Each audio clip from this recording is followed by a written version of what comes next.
जैसा कि आप लोग जानते हैं कि अभी हम 10th क्लास की फर्स्ट फ्लाइट बुक का सेकंड चैप्टर पढ़ रहे हैं, Nelson Mandela a long walk to freedom. इसी पार्ट को आगे बढ़ाते हुए इसका पार्ट 3 आज हम पढ़ने वाले हैं, जिसमें हम पढ़ेंगे कि ट्रू फ्रीडम क्या है। यानी कि नेल्सन मंडेला जी ने जो अपनी जीवनी लिखी उसमें उन्होंने बताया है कि असली जो स्वतंत्रता होती है वो क्या होती है। इसमें वो बताते हैं कि जो उत्पीड़ित होता है वो भी स्वतंत्र नहीं है और जो किसी का उत्पीड़न करता है वो भी स्वतंत्र नहीं है। यानी दोनों ही सही मायने में स्वतंत्र कब होंगे, जब ये चीज़ ख़त्म हो जाएगी। यानी अगर कोई किसी का उत्पीड़न करेगा ही नहीं तो दूसरा जो व्यक्ति है वो उत्पीड़ित होगा ही नहीं, तो दोनों ही सही मायने में स्वतंत्र माने जाएंगे। अब ये स्वतंत्रता अलग अलग तरह की है, क्योंकि जिसको दमन किया जा रहा है, जिसके साथ अन्याय किया जा रहा है वो वैसे परेशान है, और जो कर रहा है वो अपनी मानसिकता से परेशान है, वो पूर्वाग्रह से ग्रसित है, वो अपने दिमाग की जो गंदी सोच है उसकी बेड़ियों में जकड़ा हुआ है। तो चलिए स्टार्ट करते हैं अब हम इस चैप्टर को। Class 10th chapter 2 Nelson Mandela long walk to freedom part 3, जिसको हमने नाम दिया है रियल फ्रीडम, यानी कि रियल में स्वतंत्रता क्या है। In life every man has twin obligations. Obligations का मतलब होता है कर्तव्य, कि हर आदमी की ज़िंदगी में 2 कर्तव्य होते हैं, दोहरे कर्तव्य होते हैं। Obligations to his family, to his parents, to his wife and children, and he has an obligation to his people, his community, his country, in a civil and human society. Each man is able to fulfill those obligations according to his own inclinations and abilities. Obligations का मतलब होता है कर्तव्य, और inclinations का मतलब है रुझान, community यानी समुदाय, country यानी राष्ट्र, और सिविल यानी सभ्य, ह्यूमन सोसाइटी यानी मानवीय समाज, और एबिलिटीज़ यानी योग्यता। तो इस जगह पे नेल्सन मंडेला जी ये कहते हैं कि हर आदमी की ज़िंदगी में 2 तरह की जिम्मेदारियां होती हैं, 2 तरह के उसके कर्तव्य होते हैं। पहला कर्तव्य जो होता है वो होता है उसके परिवार के प्रति, जैसा कि आप देख पा रहे हैं, फैमिली यानी परिवार, टू हिज पेरेंट्स उसके माता पिता के प्रति, टू हिज वाइफ उसकी पत्नी के प्रति, टू हिज चिल्ड्रन उसके बच्चों के प्रति, and he has an obligation to his people. और दूसरा ऑब्लिगेशन जो होता है वो होता है उसके लोगों के प्रति, समाज के प्रति, कम्युनिटी यानी समुदाय के प्रति, एंड हिज कंट्री और उसके देश के प्रति। In a civil and human society, और जिस समाज में वो रह रहा है उसके प्रति भी उसकी बहुत बड़ी जिम्मेदारी बनती है। Each man is able to fulfil those obligations according to his own inclinations, यानी हर इंक्लिनेशंस एंड एबिलिटीज़। एबिलिटीज़ का मतलब होता है क्षमताएं, और इंक्लिनेशंस का मतलब होता है रुझान। हर अपने रुझान के अकॉर्डिंग, यानी जिस चीज़ में उसका इंटरेस्ट है उसके अकॉर्डिंग वो अपनी जिम्मेदारियों को पूरा करने की कोशिश करता है। And abilities, but in a country like south Africa it was almost impossible. Impossible का मतलब होता है असंभव। तो लेकिन साउथ अफ्रीका जैसी कंट्री में, दक्षिण अफ्रीका में, इस तरह की जो कर्तव्य, 2 दोहरे कर्तव्य हैं, ये पूरा करना बहुत ज़्यादा मुश्किल था, और स्पेशली जो अश्वेत लोग थे उन्हीं के लिए। Man of my birth and colour to fulfil both those obligations, यानी वो कहते हैं कि जन्म से ही जो व्यक्ति अश्वेत पैदा हुआ हो, मेरी तरह पैदा हो, उसके लिए दोनों कर्तव्य निभाना बहुत ज़्यादा कठिन काम था। In South Africa a man of colour who attempted to live as a human being was punished and isolated। यानी fulfill यानी पूरा करना, attempted यानी कार्य करना या कर्तव्य करने की चाह, punished यानी दंडित करना, और isolated का मतलब होता है अलग थलग करना। तो जैसा कि वो बता रहे हैं कि मेरे जैसा व्यक्ति who attempted यानी जिसने कोशिश करी, to live जीने की as a human being, एक आम आदमी की तरह जीने की जिसने कोशिश करी, was punished उसको सजा दी गई, आइसोलेट किया गया, उसको मतलब अलग थलग कर दिया गया। In South Africa a man who tried to fulfil his duty to his people was inevitably ripped off from his family and his home and was forced to live a life apart, a Twilight existence of secrecy. अब जो व्यक्ति इन obligations को पूरा करने की कोशिश करता है उसको वहाँ से हटा दिया जाता है, उसको अपने परिवार से दूर कर दिया जाता है। इनएविटेबली का मतलब होता है अवश्य रूप से, यानी कि पूरा इस चीज़ का ध्यान रखा जाता है कि ऐसा हो। रिप्ट यानी उसको अलग कर देना, कोई चीज़ को चीरने के लिए भी हम रिप्ट यूज़ करते हैं, अलग थलग करने के लिए भी रिप्ट बोला जाता है। ट्विलाइट एग्जिस्टेंस का मतलब होता है कि जो शाम को जो संध्या के समय जो प्रकाश होता है उसका जो अस्तित्व होता है उसकी तरह, और सीक्रेसी यानी गुप्तता। तो from his family and his home and was force to live a life apart, a twilight existence of secrecy, और उसको एकदम गुप्त तरीके से बाहर अपने परिवार से अलग कर दिया जाता है और उसको ये कहा जाता है कि तुम अपने फैमिली से भी अलग रहो। एंड रेबेलियन, और उस तरह से उसमें क्या पैदा होता है जब उसको अपने परिवार से अलग कर देते हैं तो वो राजद्रोह उसके अंदर पनपना शुरू हो जाता है। I did not in the beginning choose to place my people above my family, यानी वो कहते हैं कि जब मैं बच्चा था, शुरुआत में जब मैं छोटा था, बिगिनिंग में मैंने चूज मतलब होता है चुनना, मैंने चुना नहीं था। किस चीज़ को नहीं चुना? I did not in the beginning choose to place my people above my family. वो कहते हैं कि जब मैं छोटा था तब मुझे लोगों से कोई मतलब नहीं था, मैंने सिर्फ अपनी फैमिली के बारे में सोचा था, मैंने लोगों को प्रायोरिटी नहीं दी थी, मैंने उनको नहीं चुना था। But in attempting to serve my people I found that I was prevented from the fulfilling my obligations as son, a brother, a father and as a husband. और वो कहता है कि लेकिन जब मैंने ये देखा कि जब मैं सिर्फ अपने परिवार के प्रति जिम्मेदारियां निभाना चाह रहा था तो मुझे एक बेटे के रूप में, एक पिता के रूप में, एक भाई के रूप में जो मैं जिम्मेदारियां निभाना चाहता था उनके लिए भी रोका गया। तो मुझे उसके लिए पूरा का पूरा परेशान किया गया कि तुम अपने जो परिवार के प्रति जो जिम्मेदारियां हैं उनको भी नहीं निभा सकते, उसके लिए भी मुझे रोक दिया गया। I was not born with a hunger to be free. वो कहता है कि वास्तव में अगर देखा जाए तो मैं गुलाम पैदा नहीं हुआ था कि मेरे अंदर आज़ाद होने की भूख हो, क्योंकि जब वो पैदा हुआ तो वो आज़ाद ही था। लेकिन किस तरह की आज़ादी थी? वो वास्तविक रूप से देश आज़ाद था, लेकिन देश के अंदर श्वेत और अश्वेत दो तरह की जो कैटेगरीज में उनको बांट दिया गया था। जो श्वेत लोग थे वो उनका दमन करते थे, तो उस तरह से वो फ्री नहीं था, वो आज़ाद नहीं था, उनको सारी की सारी जो फ्रीडम है वो प्राप्त नहीं थी, उनको अलग थलग कर दिया जाता था, उनका दमन किया जाता था, उनको इम्पोर्टेंस नहीं दी जाती थी। I was born free, free in every way. देखा जाए तो मैं आज़ाद ही पैदा हुआ था, हर तरह से मैं आज़ाद ही था। दैट आई कुड नो, जैसा कि मैं जानता हूँ, free to run the fields near my mother's हट।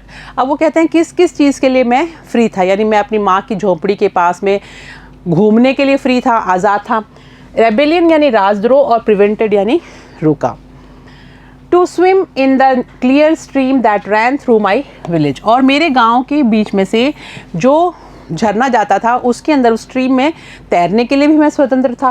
Free to roast mealies under the stars and ride the broad backs of slow moving bulls.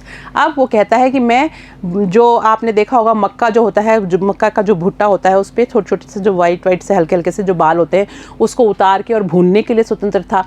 मैं बैल के पीठ के ऊपर चढ़ के सवारी करने के लिए स्वतंत्र था। मैं बैल के पीठ पर बैठ के स्वतंत्र महसूस करता था, वहाँ पे मैं उसके ऊपर बैठ के स्वतंत्रता से सवारी कर सकता था। तो ये सब चीज़ें थी जिसके अंदर मुझे लगता था कि मैं फ्री हूँ, मैं स्वतंत्र हूँ। मुझे तब तक बिल्कुल भी पता नहीं था कि आखिर में ये स्वतंत्रता नहीं है या लिमिटेड है। As long as I obeyed my father and abided by the customs of my tribe. यहाँ तक स्ट्रीम का मतलब होता है धारा, रोस्ट यानी भुना हुआ, जो मक्के को भुट्टे को जो भुनता था उसके लिए यूज़ किया है। मिलाइस यानी वही बाल जो होते हैं भुट्टे के ऊपर, उसको बोला जाता है।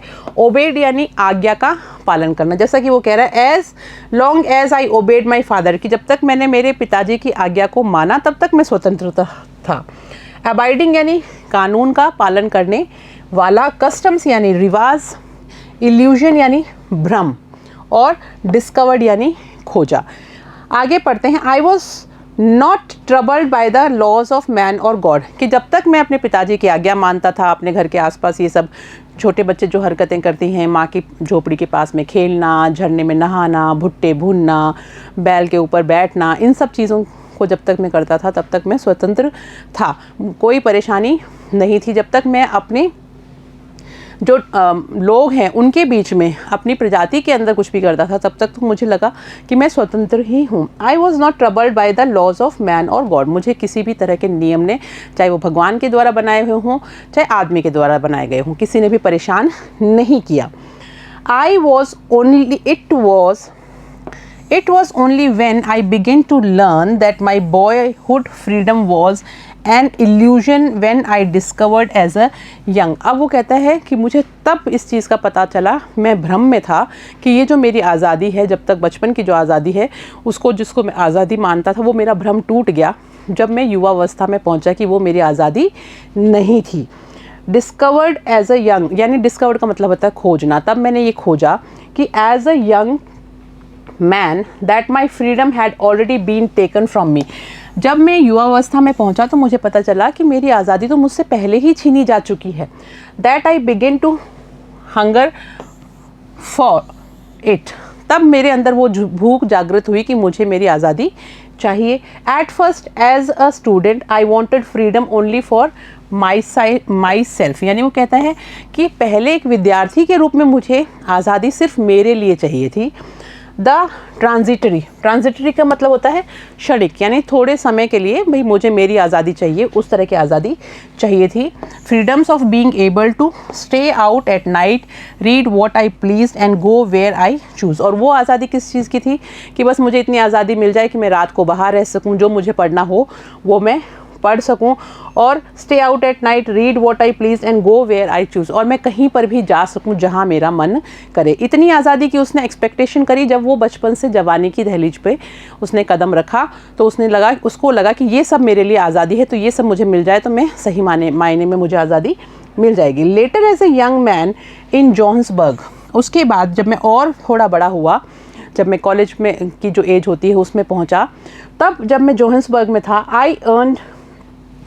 I yearned for the basic and honorable freedom of achieving my potential। Potential का मतलब होता है क्षमता, और earn का मतलब होता है लालायित होना। तब मुझे पता चला कि मेरी क्षमताओं को प्राप्त करने के लिए जो एक लालायित होने की जो ललक होती है वो मेरे अंदर जागी, और of earning my keep of marrying and having a family. तब मेरे अंदर आगे जो स्वतंत्रता थी मेरे लिए वो ये हुआ कि भाई अब मैं कुछ कमाऊँ, मेरी एक फैमिली हो, मेरा एक परिवार हो, मेरी शादी हो जाए और मैं सुखपूर्वक अपनी फैमिली के साथ में रहूं। The freedom not to be obstructed in a lawful life. ऐसी आज़ादी जिसको कि ऑब्स्ट्रक्टेड यानी बाधित कर दिया गया हो, और लॉफुल लाइफ यानी वैध जीवन। तो मुझे लगता था कि ये मेरा एकदम वैध जीवन होगा जिसको किसी भी तरह की कोई भी चीज़ अगर बाधित नहीं करती है तो मैं सही मायने में फ्रीडम महसूस करूँगा।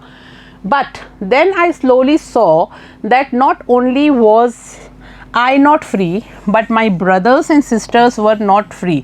तब उसके बाद में वो कहता है कि मुझे ऐसा एहसास हुआ कि ये सब चीज़ें मिलने के बाद में भी ना तो मैं आज़ाद हूँ, ना मेरे भाई बहन आज़ाद हैं। I saw that it was not just my freedom that I was curtailed, but the freedom of everyone who looked like I did।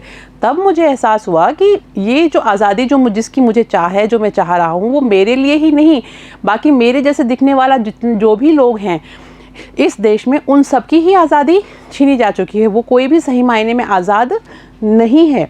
That is when I joined the African national Congress. और इस जगह पे, इस point पे जब मुझे पता चला कि सही मायने में तो हम आज़ाद हैं ही नहीं, ना मैं आज़ाद हूँ, ना मेरे भाई बहन आज़ाद हैं, ना मेरा समाज आज़ाद है, वो कोई भी व्यक्ति जो मेरे जैसा दिखाई देता है वो सही मायने में आज़ाद नहीं है, क्योंकि उसको किसी भी तरह के अधिकार प्राप्त नहीं है, वो अपनी मर्ज़ी से कुछ भी नहीं कर सकता, उसको उत्पीड़ित किया जा रहा है, उसको इल ट्रीट किया जा रहा है हमारे ही देश में। तब वो कहते हैं कि फिर मैंने उसके बाद में अफ्रीकन नेशनल कांग्रेस का मैं हिस्सा बना, मैंने उसको ज्वाइन किया। That is when the hunger of my own freedom became the greater hunger for the freedom of my people.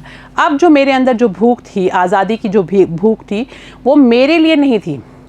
तो इसमें वो बताते हैं कि उसके बाद में जब उन्होंने अफ्रीकन नेशनल कांग्रेस ज्वाइन करी, तो उसके बाद में वो कहते हैं कि अब जो मेरी आज़ादी की भूख थी, जो मैं आज़ाद होने की मेरे अंदर एक ललक थी, वो सिर्फ मेरे लिए नहीं थी, अब वो किसके लिए हो गई? मेरे समाज के लिए, मेरे लोगों के लिए मैं आज़ादी प्राप्त करना चाहता था। यानी अब जो मेरा जो खुद का इंटरेस्ट था वो ख़त्म हो चुका था। अब मैं मेरे समाज की आज़ादी चाहता था, हर व्यक्ति की आज़ादी चाहता था कि हर एक जो मेरे जैसा दिखता है वो इस देश में आज़ाद महसूस करे, वो अपनी मर्ज़ी से सब चीज़ें कर सके। इट वॉज दिस डिज़ायर का मतलब होता है इच्छा, for the freedom of my people to live their lives with dignity and self respect that animated my life.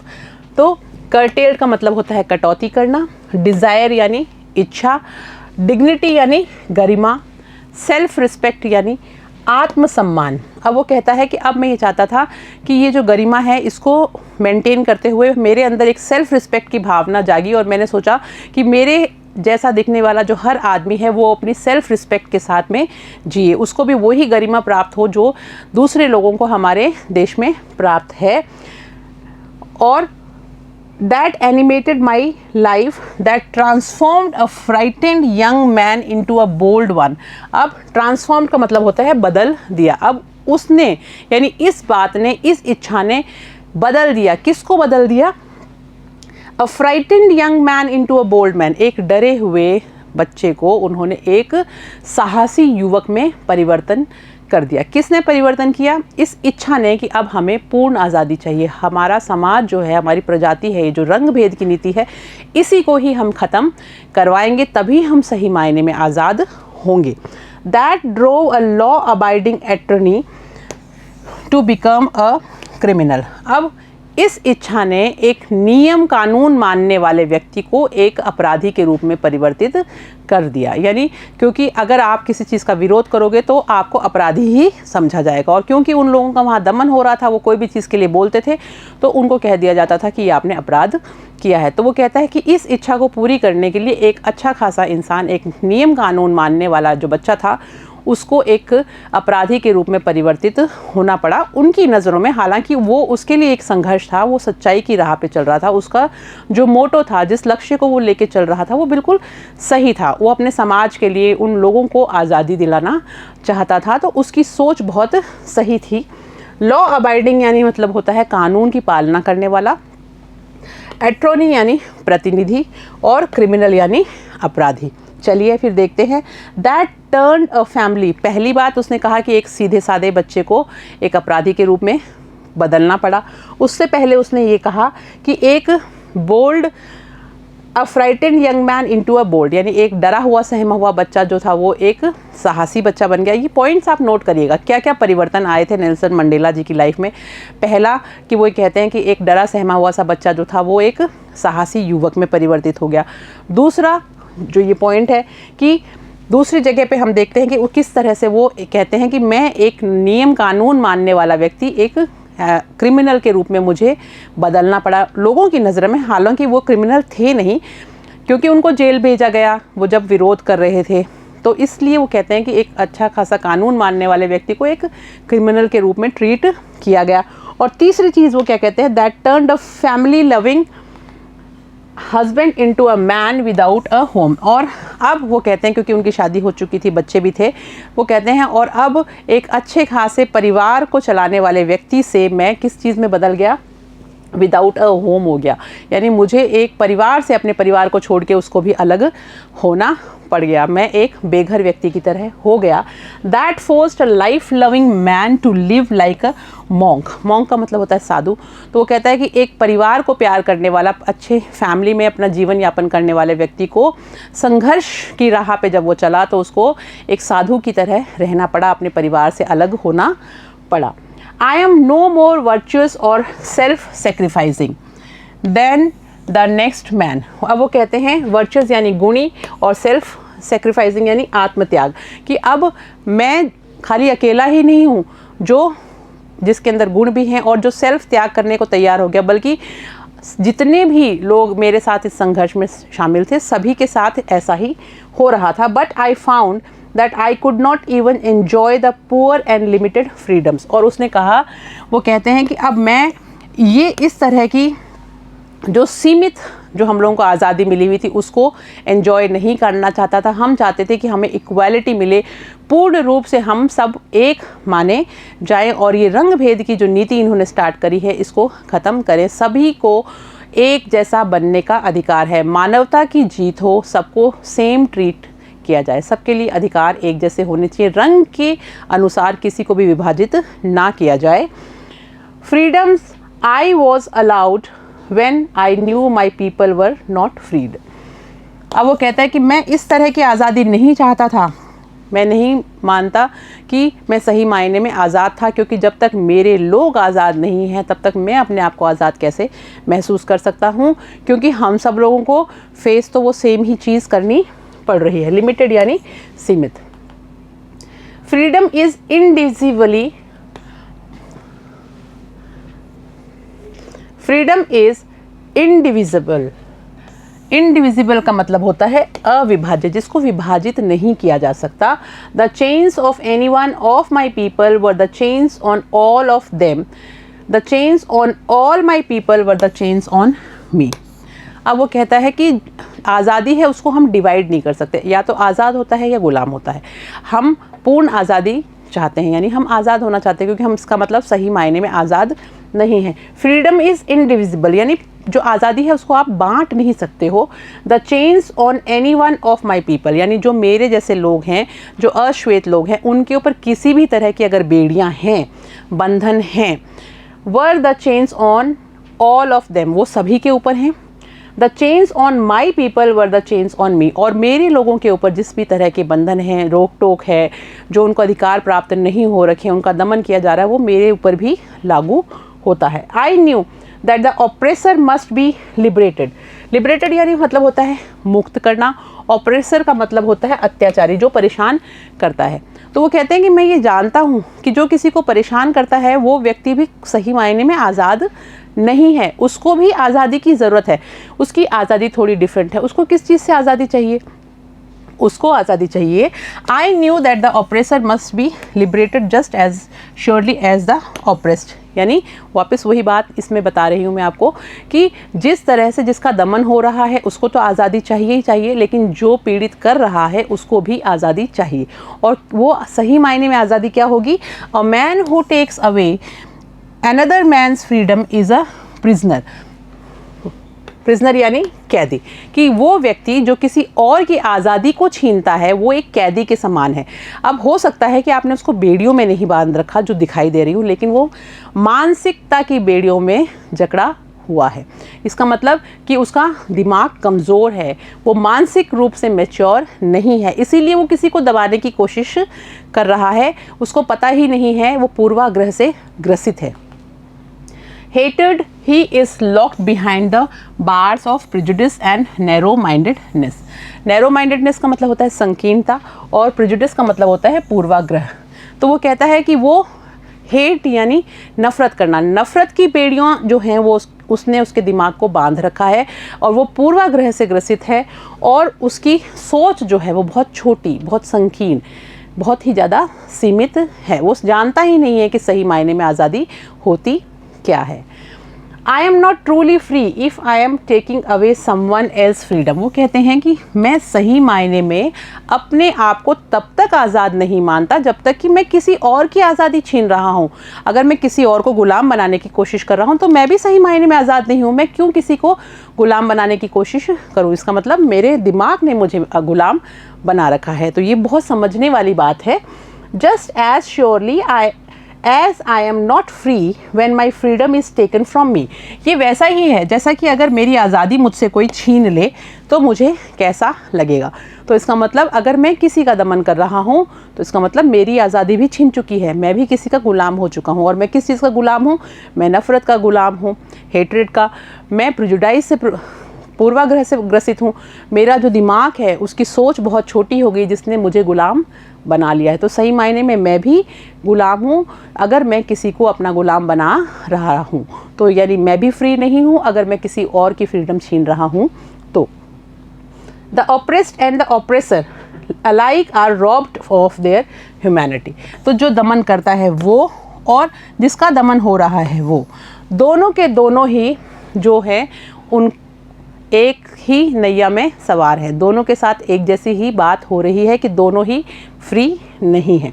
The oppressed जो दबाता है किसी को वो, एंड द ऑप्रेसर जिसका दमन हो रहा है, जिसको परेशान किया जा रहा है, यानी परेशान करने वाला और परेशान होने वाला दोनों ही एक जैसे हैं। Are robbed of their humanity, दोनों ही मानवता से अलग कर दिए गए हैं, यानी कि उनकी जो मानवता है वो ख़त्म हो रही है। एक की उसका दिमाग ख़त्म कर रहा है और दूसरे की जो पहले वाला है वो ख़त्म कर रहा है। प्रेजुडिस का मतलब होता है पूर्वाग्रह और नैरो माइंडेडनेस का मतलब होता है संकीर्णता। श्योरली यानी वास्तव में, और अलाइक का मतलब होता है ठीक एक दूसरे जैसे।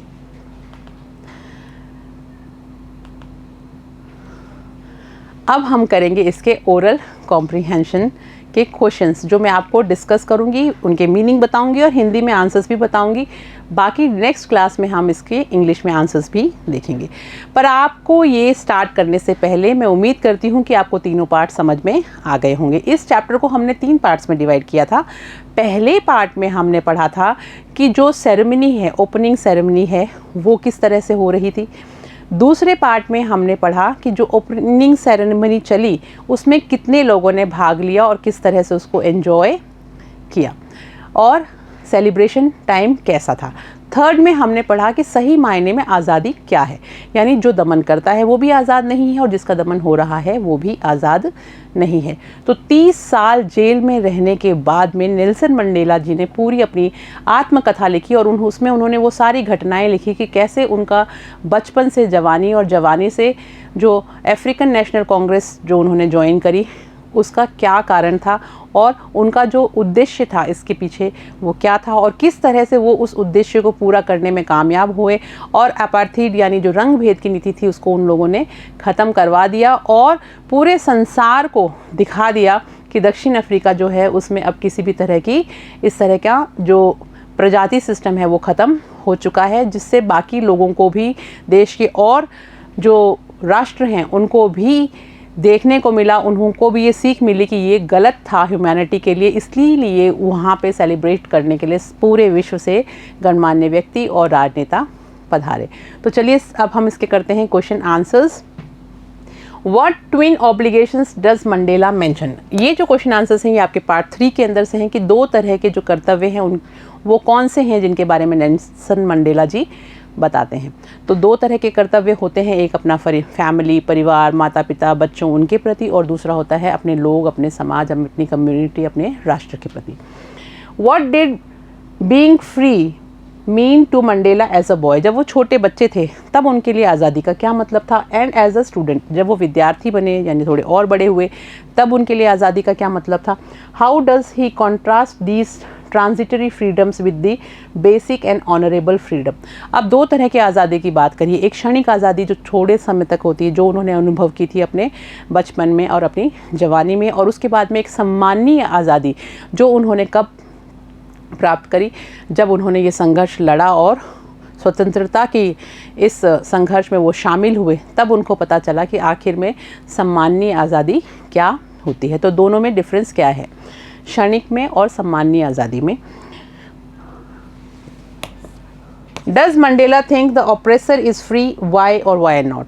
और आखिरी प्रश्न जो बहुत इंपॉर्टेंट है कि मंडेला ऐसा, आप बताइए कि मंडेला क्या मानते हैं कि दमन करने वाला जो व्यक्ति है वो सही में आज़ाद है या नहीं है। तो हमने देखा कि दमन करने वाला व्यक्ति बिल्कुल भी आज़ाद नहीं है। क्यों? क्योंकि वो खुद ही शिकार हो चुका है अपनी संकीर्ण मानसिकता का, अपनी नफ़रत का और अपने पूर्वाग्रह से वो ग्रसित हो चुका है। यानी जिन विचारों को वो सही मानता है उन्होंने उसको जकड़ लिया है, उसको पता ही नहीं है कि सही क्या है और गलत क्या है।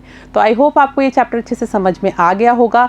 अब हम इसके पार्ट 4 में करेंगे इसी चैप्टर के क्वेश्चन आंसर्स। तब तक आप लोग पढ़ते रहिए और डिफ़िकल्ट वर्ड्स को लिख लिख के याद कीजिए, उससे आपकी वोकैबुलरी बढ़ेगी। हिंदी में मीनिंग्स याद करेंगे और सेंटेंसेस बनाया कीजिए जो भी वर्ड्स होते हैं उनके, ताकि आपको उस शब्द को यूज़ करना आए। Thank you.